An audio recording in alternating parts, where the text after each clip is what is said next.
Meanwhile, I have some good news for workers. The wage ceiling for coverage under the APF and MP Act 1952 has been announced from rupees 5,000 to rupees 6,500 to promote the welfare of employees.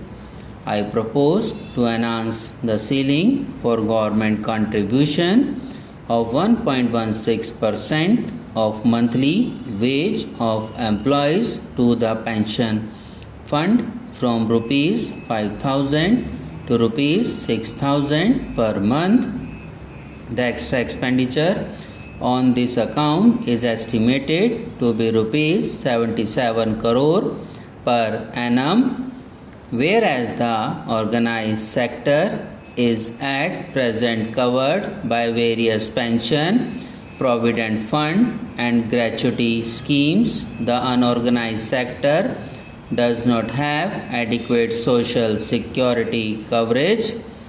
I am asking the Insurance Regulatory Development Authority to look into all these issues and provide a roadmap for pension reforms by October 1, 2001.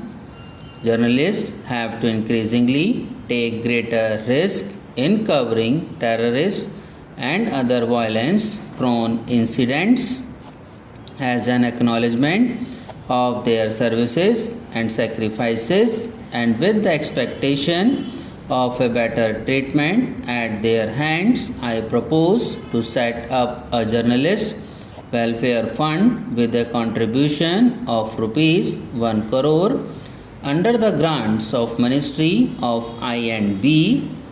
My colleague, the I&B Minister, will announce the details of the scheme.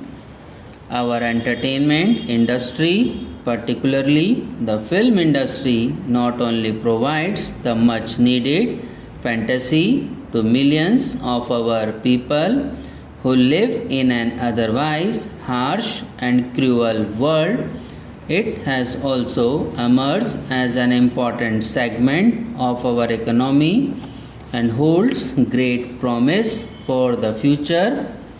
2 years ago, I provided for this industry the same tax exemption that was available for merchandise exports.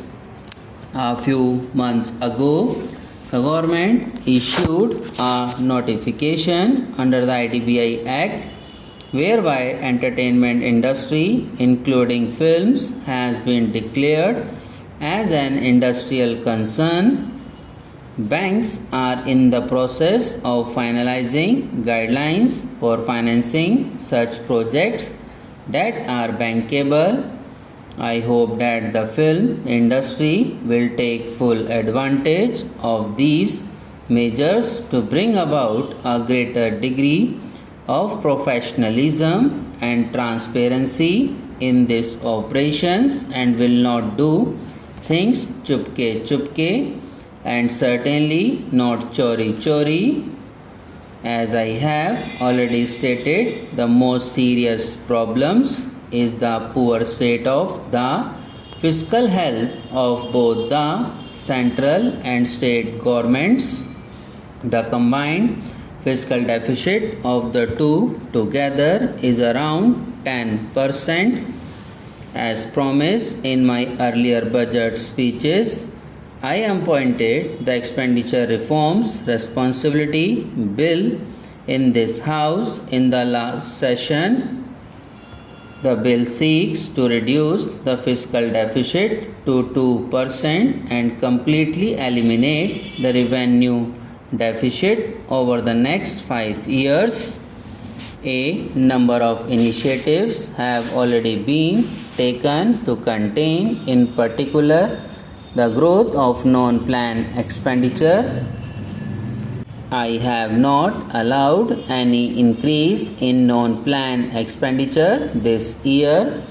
Consequently, for the first time in many years, the fiscal deficit target fixed in the budget has indeed been achieved and remains at 5.1% in the RE of the current year. The target of 3.6% revenue deficit has also been achieved. I intend to carry forward the process of bringing about structural changes in the composition of central government expenditure and effect economy in non-planned revenue expenditure with greater vigor while improving the quality of planned expenditure. For this, I propose to take the following initiatives.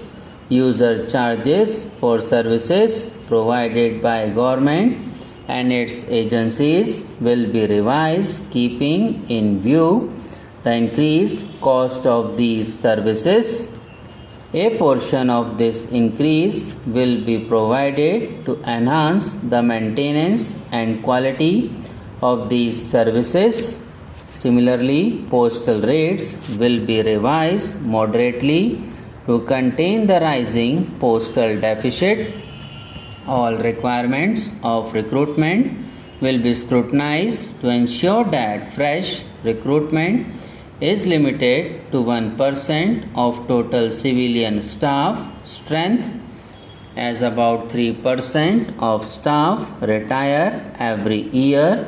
This will reduce the manpower by 2% per annum, achieving a reduction of 10% if 5 years, as announced by the Prime Minister. The surplus pool under the Department of Personnel will be streamlined and equipped to redeploy and retrain surplus staff.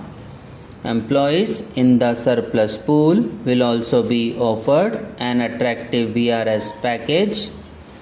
Standard license for or government accommodation will be enhanced by 50% for Group A, 25% for Group B, and 15% for other categories of staff with effect from April 1, 2001. Facility of LTC to central government employees will be suspended for 2 years for the remaining part of the 4-year block period, except for employees who are entitled to last LTC before retirement. Use of information technology in government activities with large public interface will be maximized to promote efficiency. For this purpose, operations like GPF, pension, pay and accounts, offices, passports, income tax, customs, central excise will be fully computerized by March 31, 2002.